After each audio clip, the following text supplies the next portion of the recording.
when you begin to make small changes back to thought, a new thought should lead to a new choice. A new choice should lead to a new behavior. A new behavior should create a new experience, and a new experience should create a new emotion. So we create long-term memories from strong emotional events.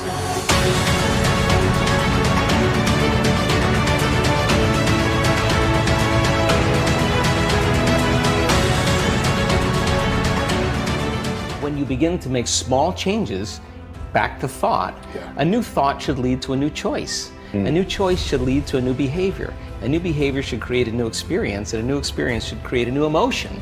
And that new emotion is teaching your body chemically to understand what your mind has intellectually understood. Now your body is embodying the truth, right? So then the new emotion should inspire new thoughts, and that's called evolution. So how do we get stuck? It's really simple. The stronger the emotion you feel from some event in your life, be it a betrayal or a trauma or whatever, the more altered you feel inside of you, the more you pay attention to the cause outside of you. So the brain takes a snapshot. It freezes an image and embosses that pattern neurologically in the brain. That's called a memory. So we create long-term memories from strong emotional events, okay? So is that true? I just want to understand. Maybe the larger the event in terms of its emotion to you, the stronger of a hold it has over you? Yeah, well, the more it's embossed in your biology. So certain people have a strong experience in their life, and it catches all of the brain's attention. So now they think neurologically within the circuits of the past experience, and they feel chemically within the boundaries of those emotions. And so how you think and how you feel creates a state of being. Now here's the problem. That if you don't know how to mediate or control your emotional reaction to that event, and you keep that refractory period of chemicals going on for extended periods of time, so that the event produces a chemical change, and the body needs to return back to homeostasis or balance. But if it can't, then the elongation of that emotional reaction for weeks, say, for days or weeks, is called a mood. So you say, Ed, what's wrong with you? I'm in a mood. Why are you in a mood? Well, this thing happened to me 5 days ago, and I'm having one long emotional reaction. So then what you do is you keep telling the story about it, keep firing and wiring the same circuits, and you keep conditioning the body into the past. So then you wake up in the morning, you look for the emotion. So that now, all of a sudden, you keep it lingering for weeks or months. That's called the temperament. Well, why is he so angry? I don't know. Let's ask him. Why are you so angry? Well, this thing happened to me 8 months ago. I'm having one long emotional reaction. I'm memorizing my emotions. You keep it going on for years on end. That's called a personality trait. So then a person then is memorizing themselves by living in the past. And so then you say to them, well, tell me the story. Now, the latest research on memory says that 50% of what we talk about in our past isn't even the truth. So we make stuff up about the past. In other words, people are reliving a life that they didn't even have just to reaffirm that they can't change, right?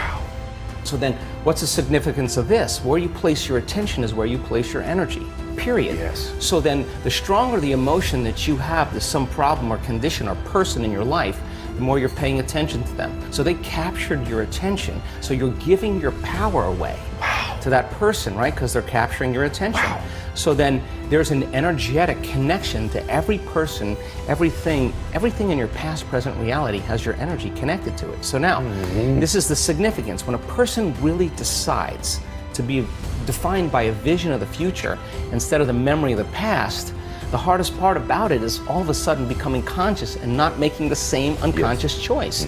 So then, if you lower the volume to your frustration, to your hatred, to your anger, if you truly knew how to do that, if you lowered the volume to that emotion, you would take your attention off that person, which means you would begin to break those energetic bonds, and now you're taking your power back. You're calling energy back to you, and we've measured this, and all of a sudden it builds this bigger electromagnetic field around the person's body. That's energy to heal. That's energy to create a new future with, right? And then if you didn't want to lower the volume to the emotion, then just take your attention off the person. And every time you take your attention off the person, if you became conscious of that, you wouldn't feel the emotion.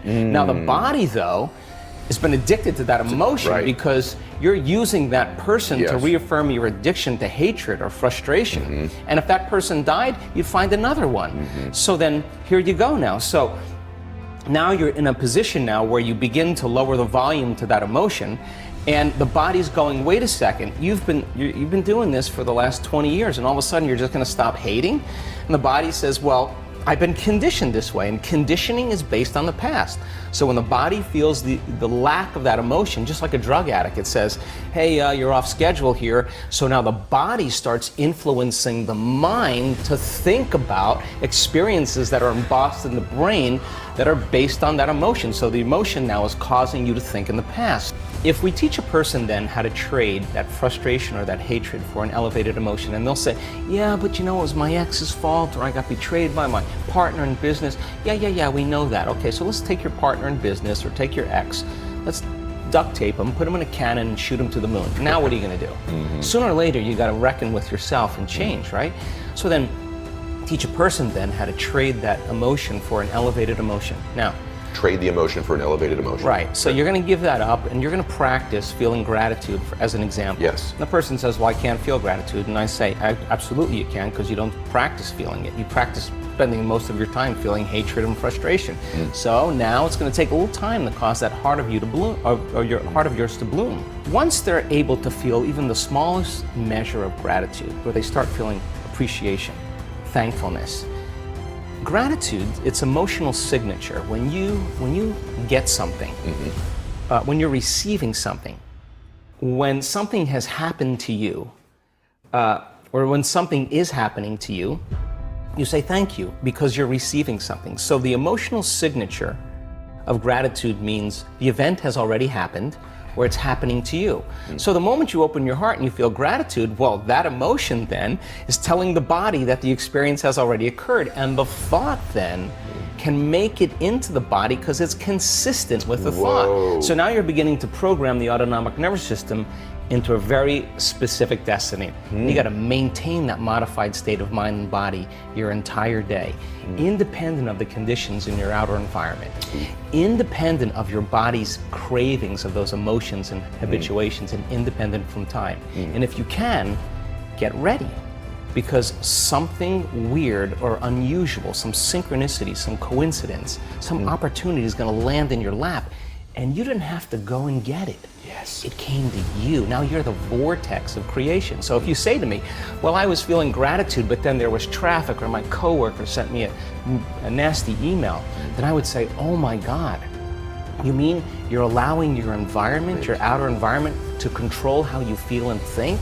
You're back to the unconscious program that you're the victim to your life. You got it. But when you start producing those outcomes in your life, you're going to pay attention to what you did inside of you, and you're going to believe more that you're the creator of your life and less of the victim of your life. That is so unbelievable, the way that I've never heard anybody ever say it like that, Bill, because I've watched people who's, this person's caused this insecurity in their life. And even when they remove the person, what they'll do is, okay, now I'm going to feel gratitude, what you just said, but their body is still addicted to that emotion, and they go seek other references to get them that emotion again. So the first thing you said that I love, that I've not heard before, is one, is acknowledge when that addiction rears its head again, just by acknowledging it. The second thing that really nobody talks about is, it's wonderful to meditate and to get into that space, but then you must get up and be active towards that goal. That's what most people don't ever talk about. We're changing our brain and body to live in that future present reality so that you feel connected to a future instead of the past. And when you're connected to the past, you're looking for it. And if you're looking for it, you're separate from it. If you're being it, then there's a complete change in energy, and nobody changes until they change their energy. And when you change your energy, you change your life. After 8,500 brain scans, I can tell you that you and I are at our absolute best when we get beyond ourselves. That is the elegant moment where we're free enough to create without any encumbrances. So this has been measured too. So there's these different energy centers in the body. Is it true that if you're holding on to these other emotions, I just want a basic answer for this for the group too.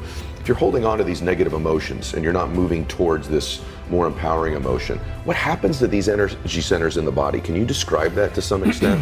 The majority of our thoughts and feelings are connected to our sexuality, to our victimization, our guilt, our suffering, our shame, our unworthiness, our self-doubt, or our importance, our control, our fear, our anger, our frustration, our hatred, our judgment. Those are the first three hormonal centers in the body, and those first three centers have everything to do with survival. And those centers are energy consumers. orgasm, digestion, stress is a lot of energy that we're drawing from our very vital life force, our resource of light and information, and we're turning it into chemistry. And we're literally robbing the body's energy, right? So then living like that for the short term is okay, because the body can move back to homeostasis and can restore itself. But when we're overdoing that consistently, then there's no energy for growth and repair, because you're living constantly in survival. So again, you can eat all the right food, you can do all the right things, but if you're living in anxiety and fear, and you're viewing your world from the worst case scenario that could possibly happen, because that's what you do in survival, there's no energy for growth and repair. Hey guys, thanks for sticking around. If you'd like more, click the videos right here. They're exactly what you need to see next. And if you're new here, hit subscribe and become a part of the Max Out community. And tell me what you think about the videos in the comments.